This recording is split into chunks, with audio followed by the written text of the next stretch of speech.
Okay. Again, welcome everyone. This is Engaging Male Athletes in Sexual Violence Prevention.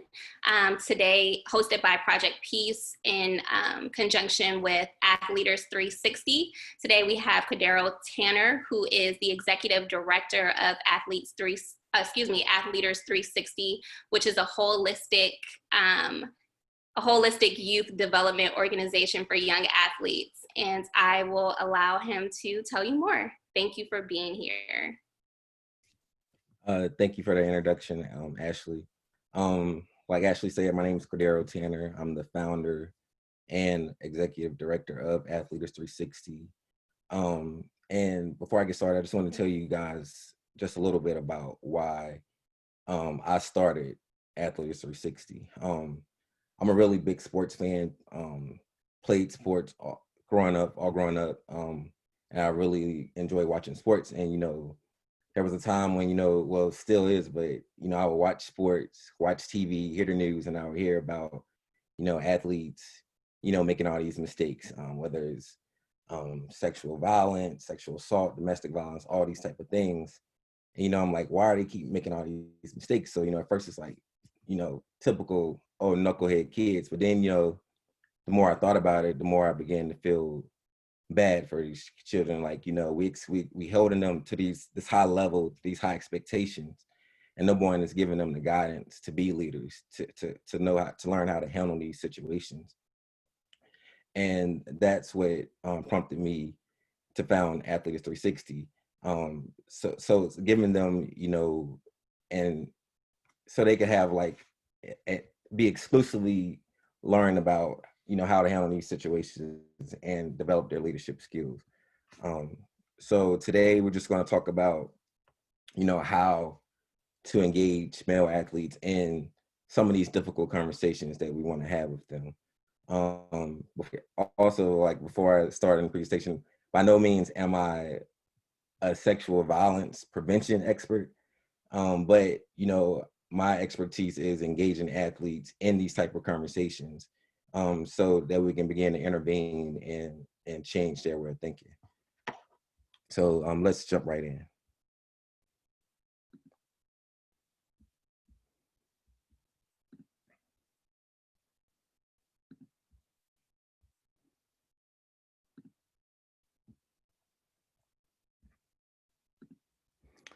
So like I was saying before, excuse me, sorry.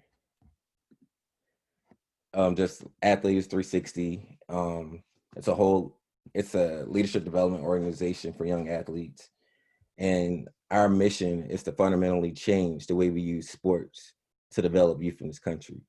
By meeting young athletes where they are, that is their love of sports, we offer programs and initiatives uniquely catered to their needs and interests. We work with young athletes to explore relationships between sports and society, including race, class, gender, media, and politics, and how it influence their own sense of self. We use sports as a framework to explore topics like violence, sexual assault, and the intersecting issues of race, class, and sexuality. So, and today, well, let me get to that. So to me, I really feel like sports is a microcosm of the rest of the world. Anything that you want to talk about, you can do through sports. You can make, sports makes these conversations easy by providing teachable moments that are around young men, young boys' interests. You can talk about social justice, racism, gender, and violence through the lens of sports. And just a few examples. Everyone knows, lately Bubba Wallace and NASCAR, have been in the news and talking about NASCAR banning the Confederate flag.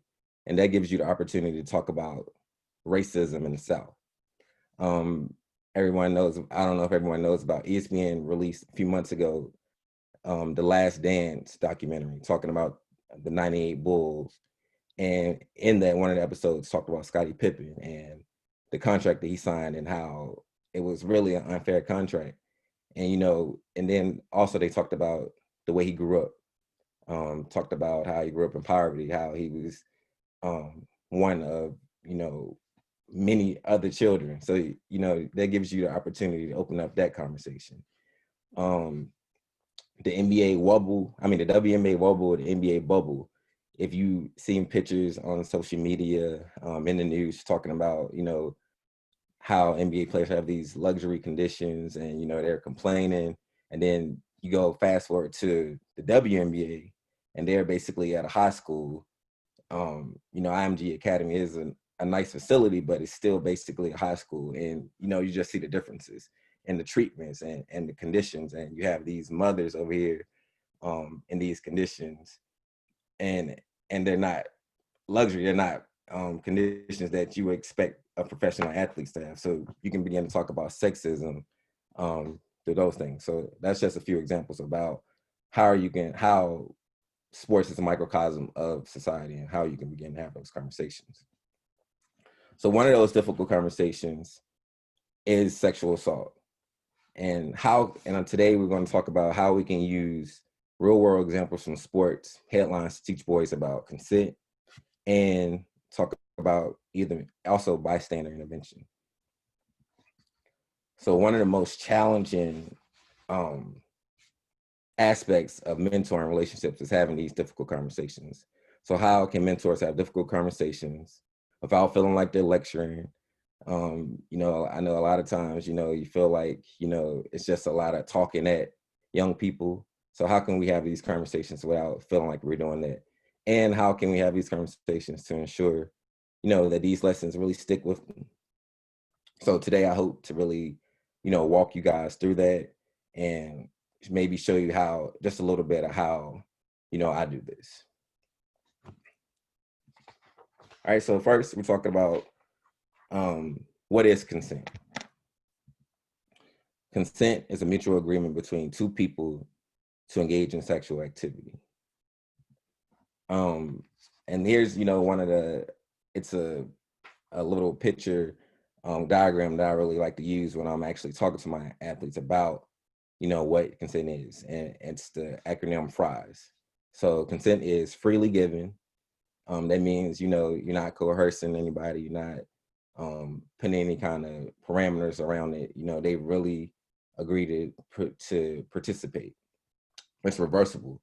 So just because they said yes in the car, just because they told you yes on the phone, doesn't mean that they can't change their mind. It's informed. So do they have all the information?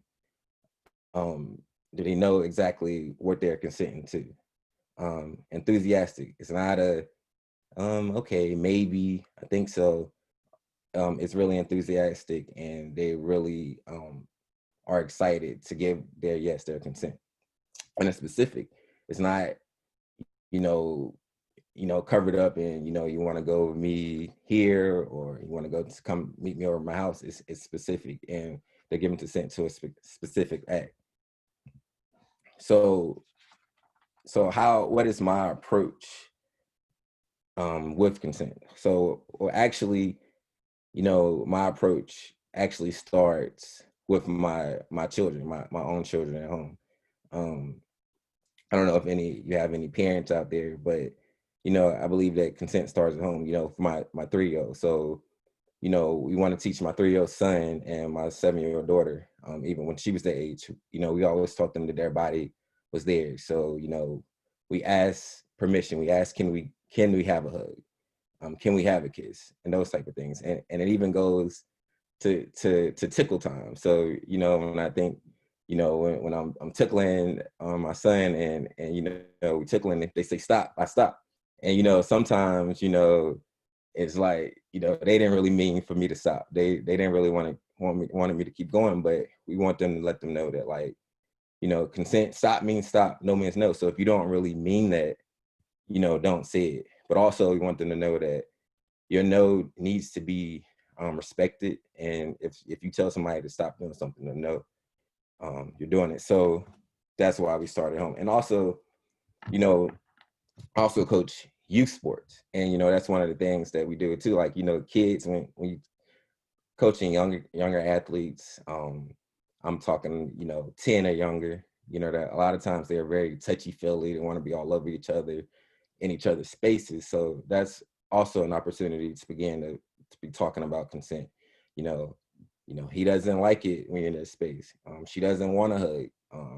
Could you back up off her? She doesn't like when you do those type of things when you're in her territory, in her space, or if you hugging her. So that's also an opportunity to begin to have those conversations.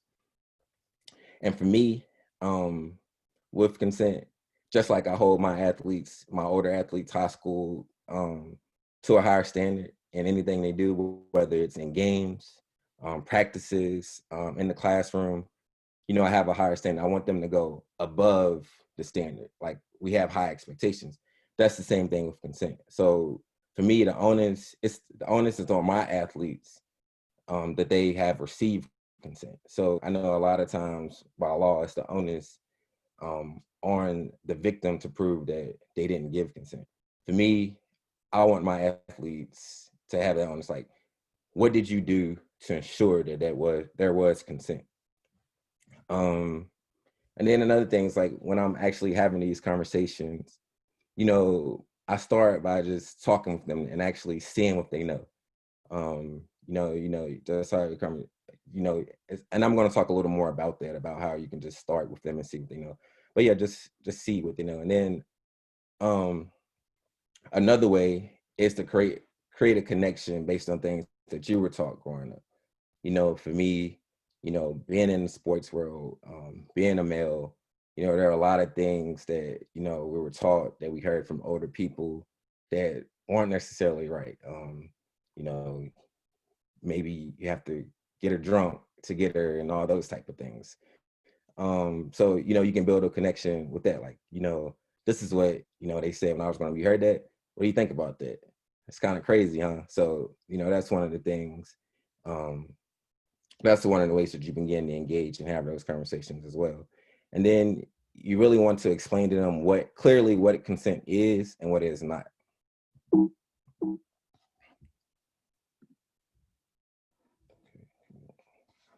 So yeah, so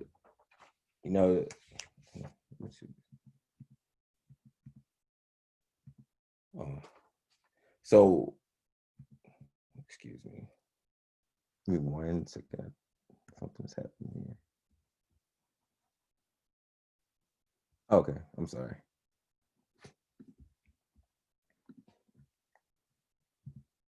Yeah, so here are just a few things to keep in mind when talking about consent, and just so we all are on the same page. No is definitely not consent. No means no. The absence of no is not the presence of yes. Silence is not consent. Like I said before, consent can be withdrawn. Saying yes today does not mean you're saying yes for every single time. Saying yes on the phone and then changing your mind when you get to the crib is totally fine. Saying yes when it gets started and changing your mind midway through, through the actual act is also fine. And then minors cannot consent to sex with adults. People who are mentally incapacitated cannot consent. If you're drunk or under an influence of drugs, you cannot consent. And also, if a person removes a condom or pokes hole in it without your consent, that's a form of sexual violence. So those are some of the things that, I also am sure to drill into my athletes, my older athletes as well. So why does this matter? So for me, a lot of times when you talk about why does this matter, you think about it as far as the safety of the victim, safety of our women, safety of our girls, and that's true. That's true, and I think that's very important. But when I'm having these conversations with my athletes, I'm also having these conversations like their life depends on it. Like, these are my nephews, my players, my mentees. Their lives depend on this, because out here people are going to jail, they're losing opportunities, losing scholarships, and it's ruining their lives. So when I have these conversations, I want them to be well informed, and it's also messing up their reputation. So I really want them to be informed and know everything that consent brings. So let's talk about just a few ways that you can engage your athletes. So the first way is Kahoot. So, being in a pandemic right now, a lot of people may not have face-to-face interaction with their athletes. So one of the things that you could do is play a game of Kahoot and just go right out and just bring these questions right out and talk to them. So what I wanted to do is actually play a quick game just to give you an idea of some of the questions that I ask my athletes.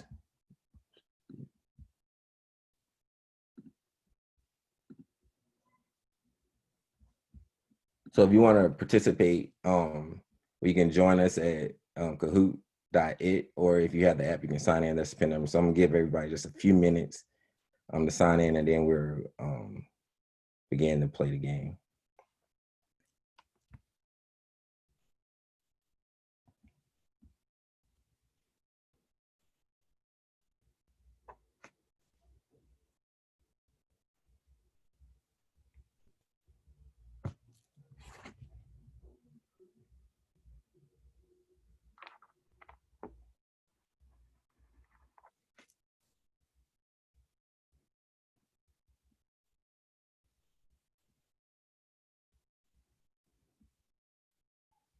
Just a few more seconds.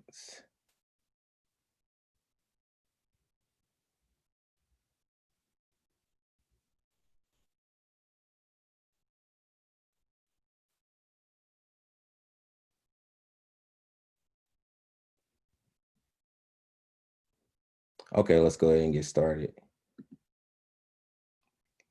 Okay, so difficult back talk. So this would be an example of some of the questions that I have with some of my older athletes. So what is consent? Mutual agreement between two people to engage in sexual activity, a verbal contract outlining exactly what sexual activities will take place, a conversation between partners about sexual preferences and desires.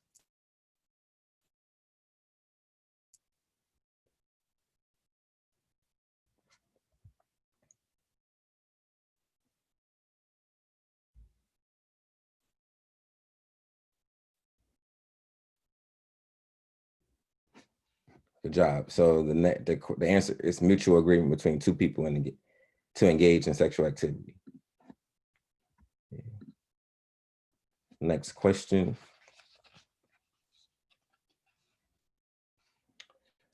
All right. When should you ask for consent? The first time you have sex, every time you have sex, the first time you have sex with someone new.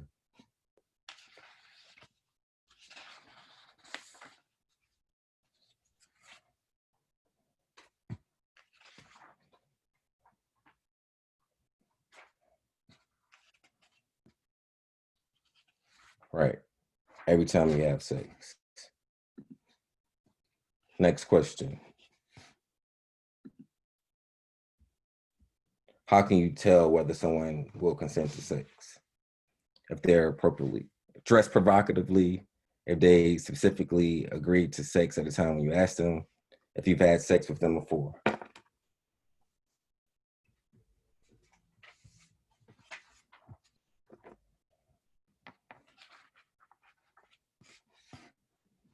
Correct. If they specifically agreed to sex at the time you asked them. Your partner is silent when you ask them about having sex, but they have consented to sex before. Yes, this is giving consent. No, this is not giving consent.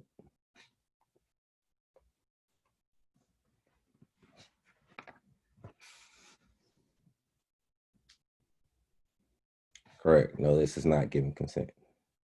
And then our last question. When are you obligated to say yes when someone asks you for consent to have sex?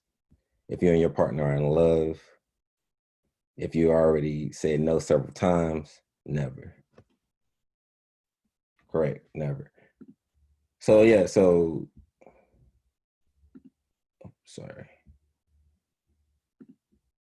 So that's just, one of the ways in which you can engage your athletes.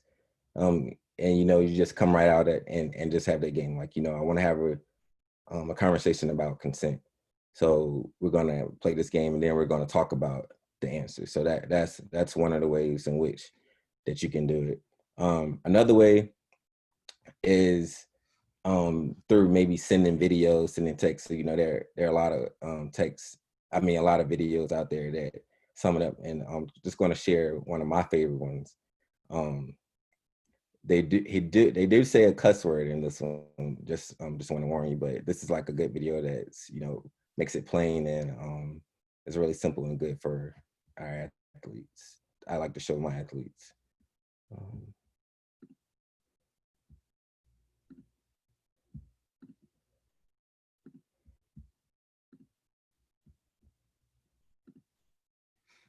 If you're still struggling with consent, just imagine instead of initiating sex, you're making them a cup of tea.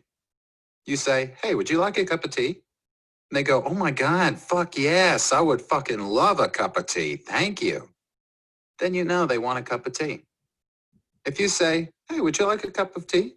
And they're like, I'm not really sure. Then you could make them a cup of tea or not, but be aware they might not drink it. And if they don't drink it, then, and this is the important part, don't make them drink it. Just because you made it doesn't mean you are entitled to watch them drink it. And if they say no, thank you, then don't make them tea at all. Just don't make them tea. Don't make them drink tea. Don't get annoyed at them for not wanting tea. They just don't want tea, okay? They might say, "Yes, please. That's kind of you." And then when the tea arrives, they actually don't want the tea at all. Sure, that's kind of annoying as you've gone to all the effort of making the tea, but they remain under no obligation to drink the tea. They did want tea, now they don't. Some people change their mind in the time that it takes to boil the kettle, brew the tea, and add the milk. And it's okay for people to change their mind. And you are still not entitled to watch them drink it. And if they're unconscious, don't make them tea. Unconscious people don't want tea. And they can't answer the question, "Do you want tea?" Because they're unconscious. Okay, maybe they were conscious when you asked them if they wanted tea. And they said yes. But in the time it took you to boil the kettle, brew the tea, and add the milk, they are now unconscious. You should just put the tea down. Make sure the unconscious person is safe. And this is the important part again. Don't make them drink the tea. They said yes then, sure, but unconscious people don't want tea. If someone said yes to tea, started drinking it, and then passed out before they'd finished it, don't keep on pouring it down their throat. Take the tea away. Make sure they're safe, because unconscious people don't want tea. Trust me on this. If someone said yes to tea around your house last Saturday, that doesn't mean they want you to make them tea all the time. They don't want you to come around to their place unexpectedly and make them tea and force them to drink it going, "But you wanted tea last week." Or to wake up to find you pouring tea down their throat going, "But you wanted tea last night." If you can understand how completely ludicrous it is to force people to have tea when they don't want tea, and you're able to understand when people don't want tea, then how hard is it to understand it when it comes to sex? Whether it's tea or sex, consent is everything. And on that note, I'm going to go make myself a cup of tea.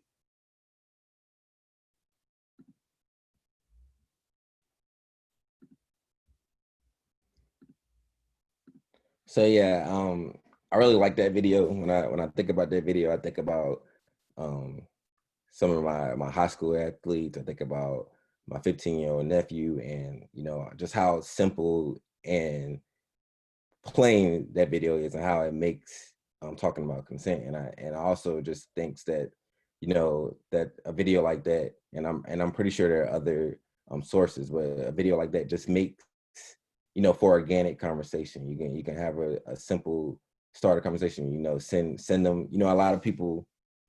One of the other things is having these conversations can be awkward, can be weird for um, this the athlete as well as the mentee, the mentor. So this is simple. You can, hey, I saw this video, send it to them. What do you think? And from there you can begin to engage in a conversation about consent. So the next one is news stories, news clips.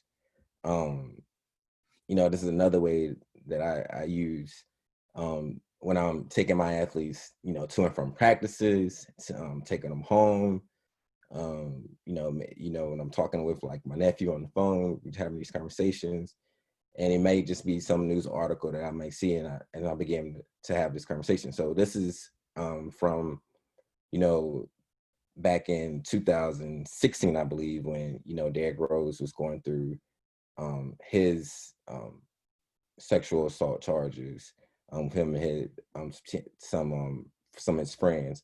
And the first thing that you, when you read this article, and, Lori is asking him, do you have an understanding of consent? And Derrick Rose says, no, but can you tell me? So I don't know if he was being sarcastic or did he genuinely not know what consent was. He is a professional athlete, a grown man, and didn't know. So this is a conversation starter. Hey, did you see Derrick Rose? He said, he don't know. He didn't know what consent was. Do you? So, that's just a general way, to start a conversation and begin to talk about that. And, just last thing, I feel like, if we drill in consent to our athletes, to our young boys, that is one of the things that, will kind of solve a lot of this, solve a lot of the culture that we have in society. If, they learn about consent. And then, one of the other things is like, that, I always grew up learning, it's like consent is actually sexy. Consent, you have a better time, a more healthy relationships, healthy life, healthy sex life, if you have consent. So that's also one of the things that, that I try to instill in my athletes, well, my high school athletes. All right, so the next thing we're going to talk about is bystander intervention. And so what is bystander intervention? Bystander intervention is recognizing a potentially harmful situation and choosing to respond in a way that could positively influence the outcome. So when most people, when you do research and look up researches of how to engage in bystander intervention, I think a lot of the information is talking about how do you intervene if you see a stranger committing a potentially harmful act. But for me, in this particular presentation, I really want to focus on intervening with your boys, your teammates, your homies. Like, how do you intervene with those in those situations? And they could be a lot harder. One of the examples in sports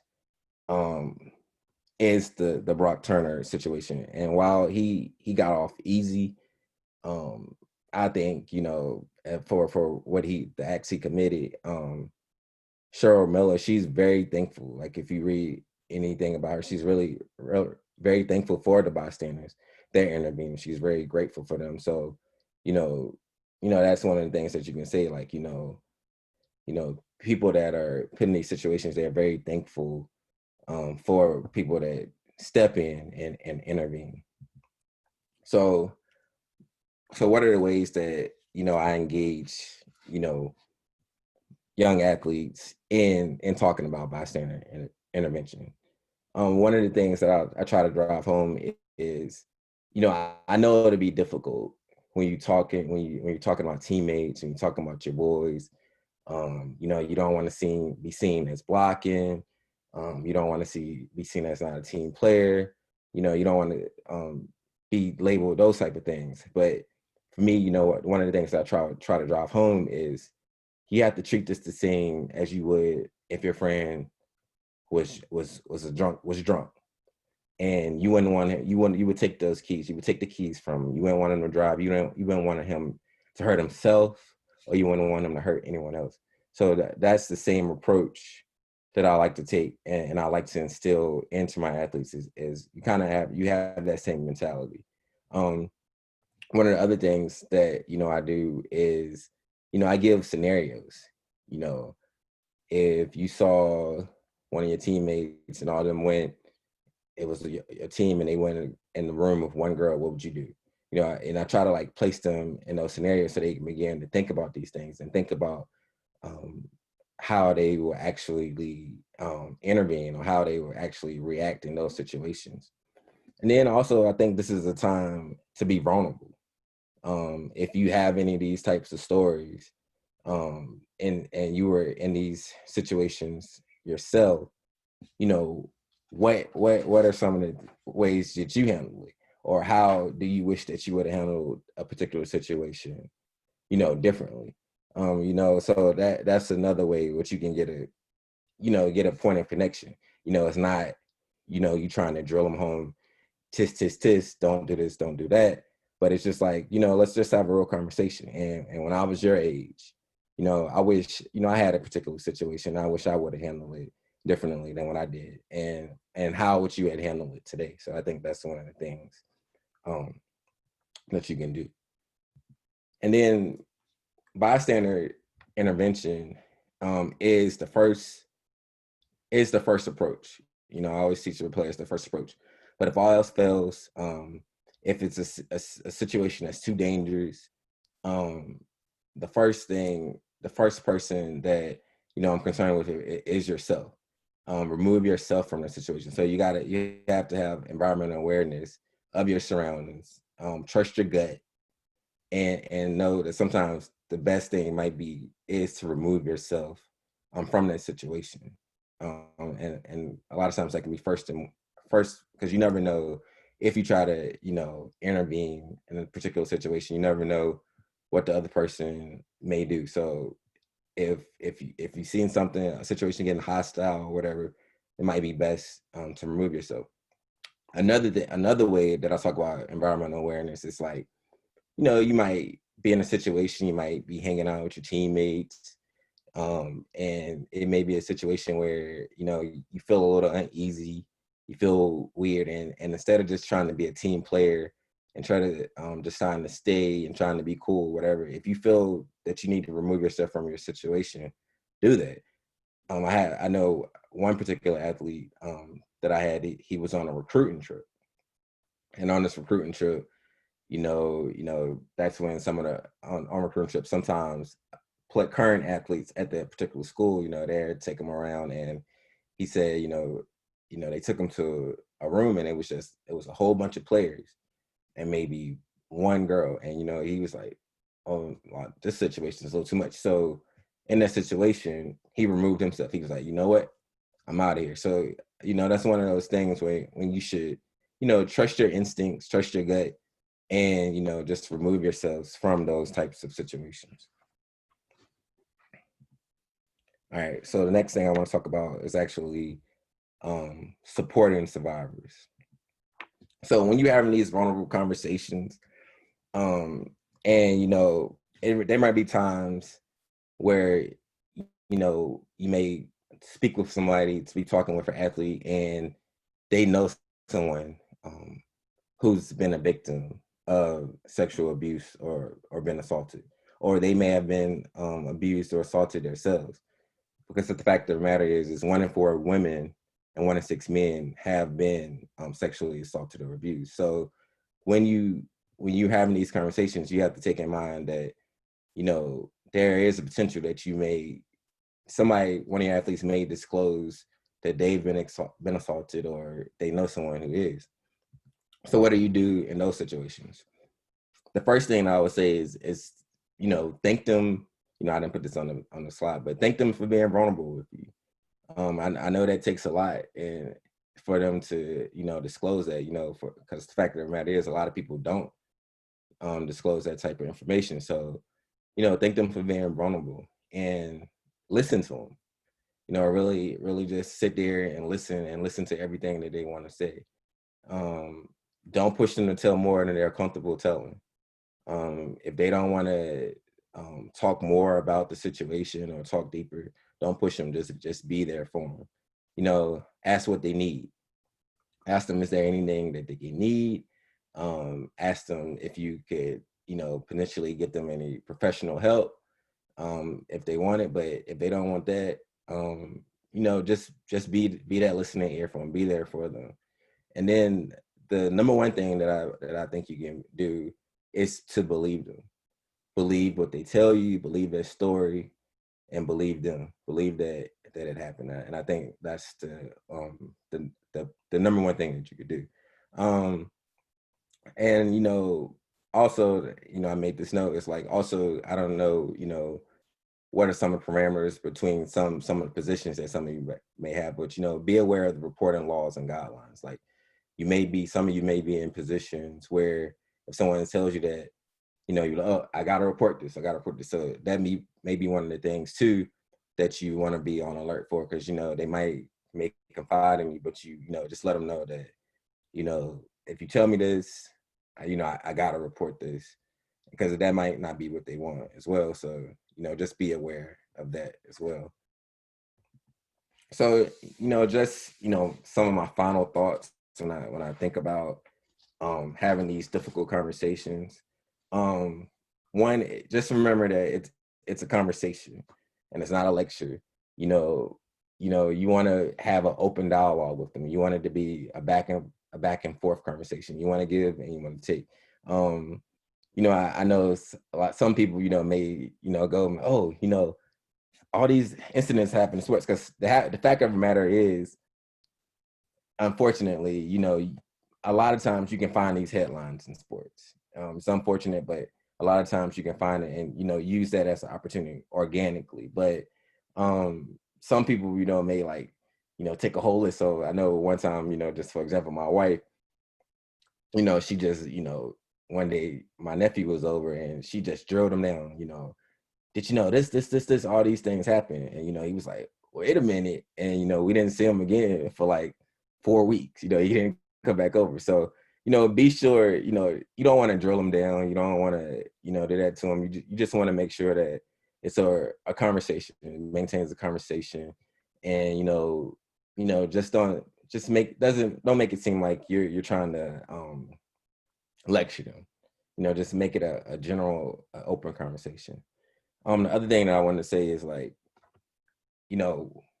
be aware of what you say in passing. And I think I'm talking to us as coaches, very many coaches on here. When I think about, being an athlete, growing up, being an athlete, I remember a lot of things that my coaches would say in passing. Some of the things were good, and, and then, a lot of it was good. And then some of it were bad. Some of it were things that, it influenced my teammates in a negatively way, like, in a negative way. People that I played with, by them saying those things, I believe that it really had an influence on them negatively. So, it really means a lot what you say in passing. I know I've heard a coach, call women out of their names. And I think they were just, calling them out of their names, just to for the cool factor, to try to be cool. But I think that is instilling a type of culture that you don't want. It's instilling a potentially a rape culture, and you don't want to do that. So be aware of what you say and what you say in passing. And also, it's a quick, easy way to offer a counter perspective to some of the things that their knucklehead friends or their friends may be saying. Just give them two perspectives, because the thing is, we're trying to build better men. So just be so for example, it may be something like, you could just be something like, man, group sex, I think that's weird. You know what I'm saying? A bunch of boys with their penises out. So now, when their friends, are talking, having these wild conversations, in the locker room or whatever, or in their conversations, now they have this other perspective that they have to deal with and they have to think about. So, just be conscious and be cognizant of that, so that that we're offering them, counter perspectives, and we're trying to build better men. So that's all that I have today. Any questions?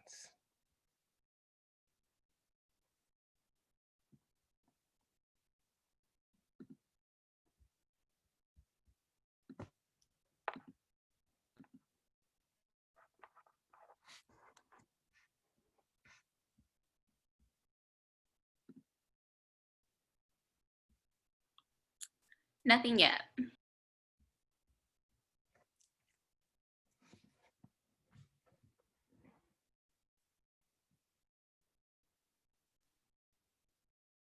There's a couple of thank yous.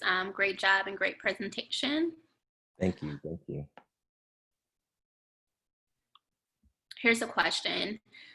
Do you do group sessions with the athletes, or is this one-on-one? Athletes, we actually do group sessions, and we have sessions where we get athletes together and we have these types of conversations. So yes, we do group sessions with athletes.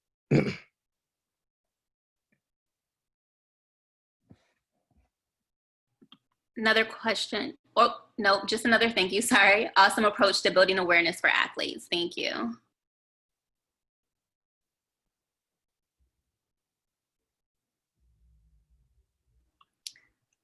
Here's a question. When putting together a presentation, how do you feel about the mixing of genders? um uh what will be the topic that you're going to be discussing?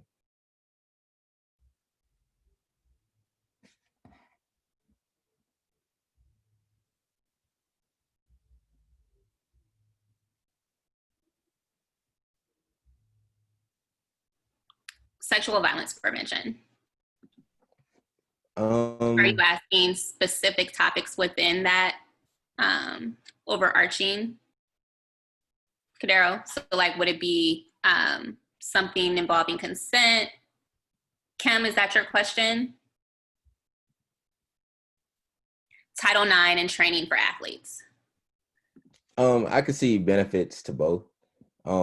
Mixing genders, I could see just given that both perspectives. And but I also could see, like, a lot of the stuff that I do is, I feel like a lot of the issues are with our boys. And so I really, a lot of times just focus specifically on them, but I actually could see a benefit of mixing genders to give that perspective from both sides.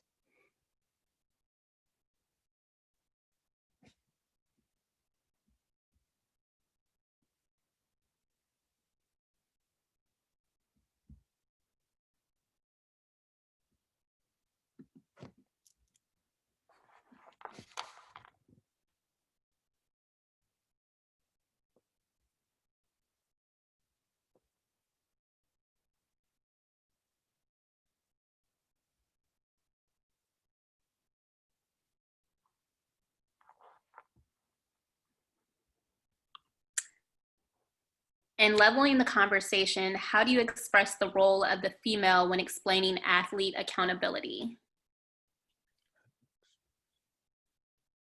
That's a good question. How do you express the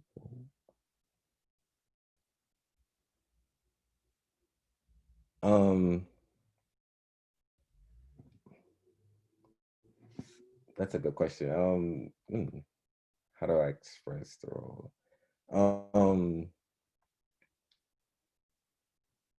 I guess for me, when I talk about um, the role of the female, I guess I more so just think about not forcing them. Like, so I do agree that females can, girls can consent, and they have accountability and consenting to those things. So I guess I talk about it from that perspective, but also have the perspective that they make their own minds up, and if they don't agree, if they don't consent, you have to respect it.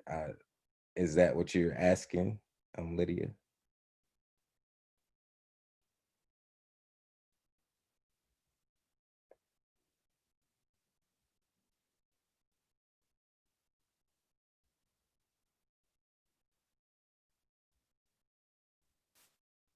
Lydia, do I hear you asking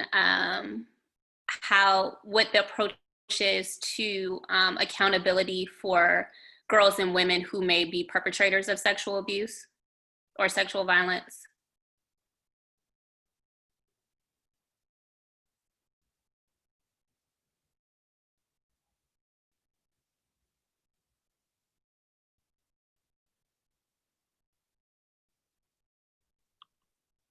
So for those who can't see the chat, Lydia is saying she's referring to the level of discipline and responsibility in an effort to avoid a negative consequence.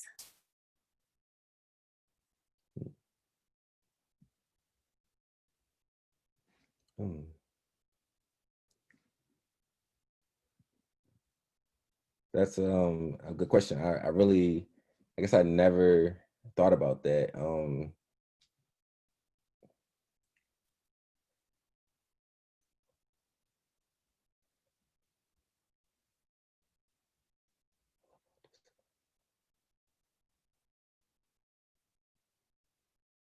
I'm going to think more on that question.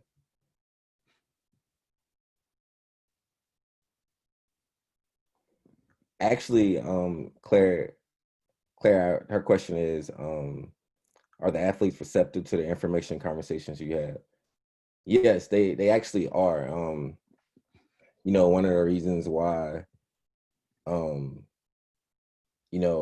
I decided to go ahead and create Athleaders is because when I would talk with my athletes about these topics, all the things that happened, they was like, we need something like that. They asked for it. So, they really are receptive to the conversations if you're having an open dialogue with them about it. So yes, they really are receptive.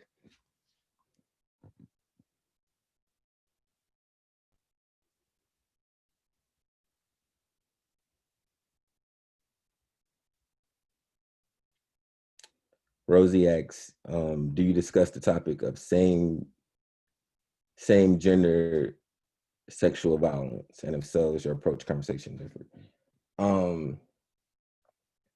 I believe, yeah, we do discuss it because a lot of the stuff that we talked about is rooted in toxic masculinity. So we do have those conversations, and but the approach and the conversation is the same. But like I said earlier, a lot of this, our focus is on boys, primarily. You know, we're looking to expand it to really to focus on girls. My wife, she's a PhD in women's studies, so she helps me with a lot of the stuff. But right now, our focus is primarily on boys. But if there's something that has something to do with toxic masculinity and those same gender sexual violence, yes, the approach is the same.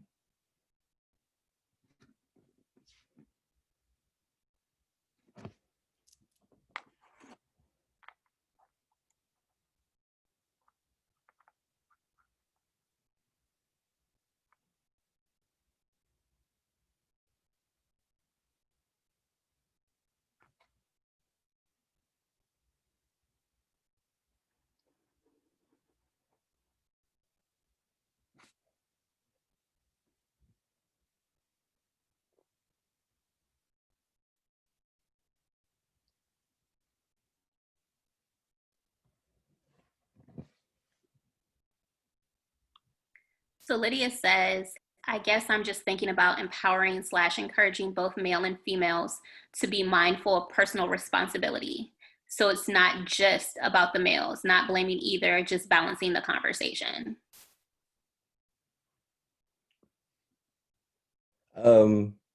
Yeah, I agree. I agree that you know, it should be a balance. There should be a balanced conversation, and there is a sense of personal responsibility for both. And I guess for me, I was just my primary work is with male athletes, with boys. So, I guess I see it from that perspective, and for me, my intention is just to try to intervene from where I stand. So, I agree with everything that you said, Lydia, but I guess that's where I'm coming from as far as me focusing my work on male athletes.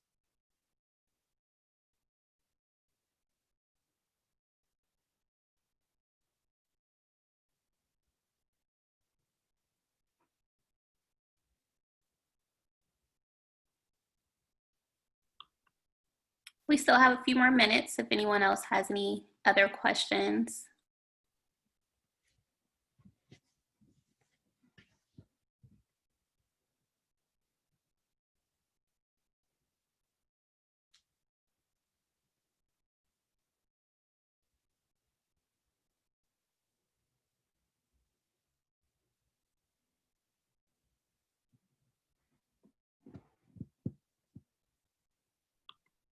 So Carly asks, what is your process to engage college students in these conversations?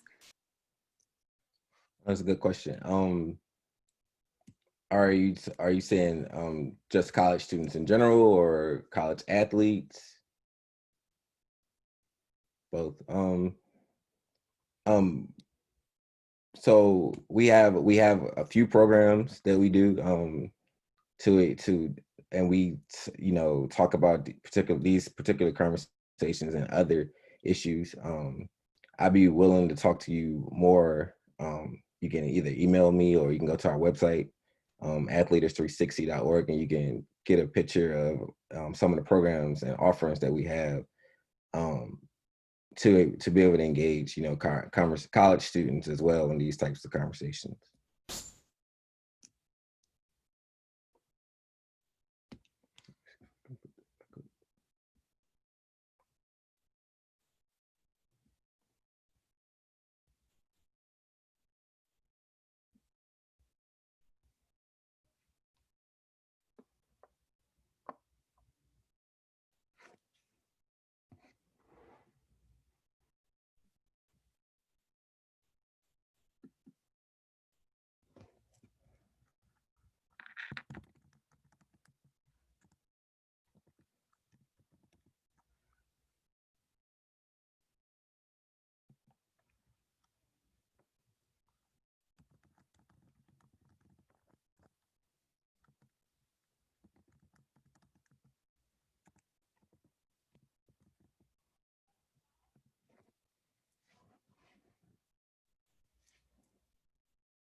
Just real quick, we also have a podcast.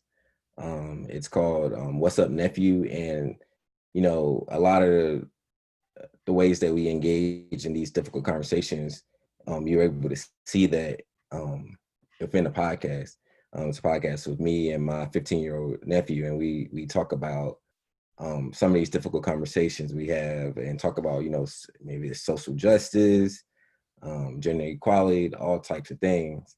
And we also, I introduce a Athleader of the Week, and that's someone who has used their platform to make change in their sport or in the world. So some of the people that so far we've talked about is Paul Robeson, Billie Jean King, and Maya Moore. So if you're interested in also hearing about how I have some of these conversations, check out the podcast on any podcast platform.